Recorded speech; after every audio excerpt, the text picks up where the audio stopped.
Hi friends, welcome to ఒరే మచ్చా YouTube channel. టీ20లకు మన రోహిత్ శర్మ గుడ్ బై చెప్పడంతో టీ20 నెక్స్ట్ కెప్టెన్ ఎవరు అనేది అయితే ఆసక్తిగా ఎదురు చూస్తున్నారు. అయితే టీ20 కెప్టెన్ రేస్లో వచ్చేసరికి కొంతమంది ఆటగాళ్ళు అయితే ఉండడం జరిగింది. వాళ్ళు ఎవరు అనేది దాని గురించి పూర్తి డీటెయిల్ తెలుసుకునే ముందు మా ఛానల్ సబ్స్క్రైబ్ చేసుకోండి. పక్కన ఉన్న బెల్ ఐకాన్ మాత్రమైతే క్లిక్ చేసి పెట్టుకోండి. ఫర్దర్గా మేము వీడియోలు అప్లోడ్ చేసినా మీకు నోటిఫికేషన్ వస్తుంది. టీ20 ప్రపంచ కప్ 2024లో మన టీమిండియా విశ్వ విజేతగా నిలవడం జరిగింది. విజయం అనంతరం మన టీమిండియా కెప్టెన్ రోహిత్ శర్మ మాత్రమైతే టీ20లకు అయితే గుడ్ బై చెప్పడం జరిగింది. అనూహ్యంగా ఈ నిర్ణయంతో ప్రజెంట్ అయితే టీమిండియా టీ20 కెప్టెన్ అనేది ఎవరనేది సర్వత్రా ఉత్కంఠగా అయితే నెలకొందని చెప్పుకోవచ్చు. ఇప్పుడు టీమిండియా మేనేజ్మెంట్ ముందు పెద్ద సవాల్ అనేది ఉందని చెప్పుకోవచ్చు. ఎందుకంటే ఇప్పుడు రోహిత్ శర్మ పక్కన పోవడంతో టీ20 కెప్టెన్ ఎవరు అనేది అయితే ఇప్పుడు చాలా రసవత్తంగా అయితే సాగుతుందని కూడా చెప్పుకోవచ్చు. ప్రజెంట్ జింబాబ్వేతో జరగబోయే టీ20 సిరీస్కి మాత్రమైతే శుభ్మన్ గిల్ అయితే వ్యవహరించడం జరుగుతుంది. తర్వాత జరగబోయే మ్యాచ్ టీ20 సిరీస్లో కానీ రాబోయే టీ20 ప్రపంచ కప్లో కానీ టీమిండియా కెప్టెన్గా టీ20లోకి ఎవరు ఉంటారని అయితే చాలా ఆసక్తికరంగా అయితే మారిందని చెప్పుకోవచ్చు. అయితే ఈ నేపథ్యంలో వచ్చేసరికి కొంతమంది ప్లేయర్ల పైన బీసీసీఐ అయితే చాలా ఇంట్రెస్టింగ్ అయితే ఉండడం జరిగింది.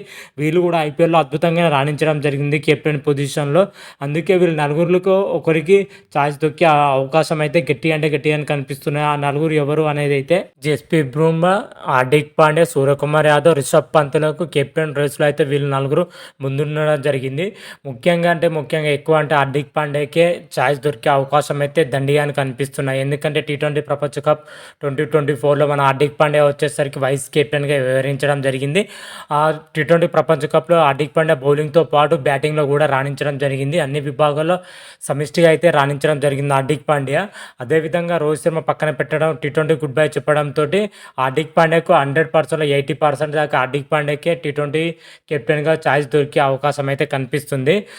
ఒకవేళ హార్దిక్ పాండ్యాని పక్కన పెడితే మిగతా ముగ్గురు అయితే రేసులో ఉండడం జరిగింది. జస్ప్రీత్ బుమ్రా, సూర్యకుమార్ యాదవ్, రిషబ్ పంత్లకు మాత్రమైతే ఒకరికి చోటు దక్కే అవకాశం అయితే కనిపిస్తుంది. వీరిలో చూసుకుంటే రిషబ్ పంత్కి అయితే కెప్టెన్ చేసిన ఎక్స్పీరియన్స్ అయితే ఉండడం జరిగింది. ఎందుకంటే ఐపీఎల్లో రిషబ్ పంత్ కెప్టెన్స్ చాలా 2 సీజన్ల నుంచి అయితే కెప్టెన్ చేయడం జరిగింది ఢిల్లీ క్యాపిటల్కు. అదేవిధంగా టీ20లో కూడా చేయడం జరిగింది మన రిషబ్ పంత్ మాత్రమైతే. ఆ విధంగా చూసుకుంటే హార్దిక్ పాండ్యా లేదా రిషబ్ పంత్కే ఛాయిస్ దొరికే అవకాశం అయితే కనిపిస్తున్నాయి. ఒకవేళ బౌలర్కే ప్రాధాన్యత ఇస్తే టీం మేనేజ్మెంట్ మాత్రమైతే జస్ప్రీత్ బుమ్రాకే దొరికే అవకాశం అయితే కనిపిస్తుంది. జస్ప్రీత్ బుమ్రా మాత్రమైతే బౌలింగ్లో మాత్రమైతే నెక్స్ట్ లెవెల్ బౌలింగ్ చేస్తున్నాడు. అదేవిధంగా కెప్టెన్సీ స్కిల్స్ కూడా జస్ప్రీత్ బుమ్రా ఉండడం జరిగింది. గతంలో ఆఫ్ఘనిస్తాన్తో జరిగిన సిరీస్లో కానీ అంతకుముందుకు జరిగిన సిరీస్లో కానీ టీ20లకు జస్ప్రీత్ బుమ్రా కెప్టెన్గా చేయడం జరిగింది. ఆ సిరీస్లో టీ20 సిరీస్లో వచ్చేసరికి భారత్ మాత్రం అయితే క్లీన్ స్వీప్ అయితే చేయడం జరిగింది. ఆ రకంగా చూసుకున్నా కానీ జస్ప్రీత్ బుమ్రా మాత్రం అయితే కెప్టెన్స్లో మంచిగా ప్రతిభ అయితే నెలకొల్గిందని చెప్పుకోవచ్చు. అదేవిధంగా సూర్యకుమార్ యాదవ్ కూడా టీమిండియా తరఫున కెప్టెన్సీగా చేయడం జరిగింది. ఆస్ట్రేలియాతో జరిగిన మ్యాచ్లో మాత్రమైతే ఆ మ్యాచ్లో వచ్చేసరికి 2-1 మన టీమిండియా అయితే సిరీస్ కైవసం చేసుకోవడం జరిగింది. ఆ సిరీస్లో వచ్చేసరికి సూర్యకుమార్ యాదవ్ కెప్టెన్ స్కిల్స్ మాత్రం అయితే సూపర్గా ఉండడం జరిగింది. ఓవరాల్గా నలుగురు ప్లేయర్లు కూడా కెప్టెన్స్లో మాత్రం అయితే అనుభవం అయితే కలిగి ఉండడం జరిగింది. అయితే మనకు అందుతున్న సమాచారం ప్రకారం అయితే హార్దిక్ పాండ్యాకే ఎక్కువ టీ20 కెప్టెన్ దొరికే అవకాశం అయితే కనిపిస్తుంది. ఒకవేళ ఆ తర్వాత చూసుకుంటే రిషబ్ పంత్లో అయితే జస్ప్రీత్ బుమ్రా మాత్రమే కనిపిస్తుంది. సూర్యకుమార్ యాదవ్ చాలా తక్కువగానే అవకాశాలు అయితే కనిపిస్తున్నాయి. చూద్దాం నలుగురికో ఎవరికి కెప్టెన్స్ దక్కుతుంది అనేది మరి కొద్ది రోజుల్లో అయితే క్లారిటీ ఇవ్వనుంది బీసీసీఐ మాత్రమైతే. ఆ రోజు నెక్స్ట్ వీడియోలో క్లియర్ కట్ అయితే ఎక్స్ప్లెయిన్ చేస్తున్నాను.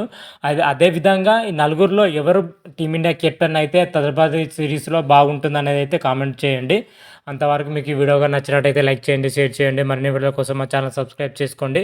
పక్కన ఉన్న బెల్ ఐకాన్ మాత్రమైతే క్లిక్ చేసి పెట్టుకోండి. ఫర్దర్గా మీ వీడియోలు అప్లోడ్ చేసినా మీకు నోటిఫికేషన్ వస్తుంది. హర హర మహాదేవ్, శంభో శంకర. Thank you.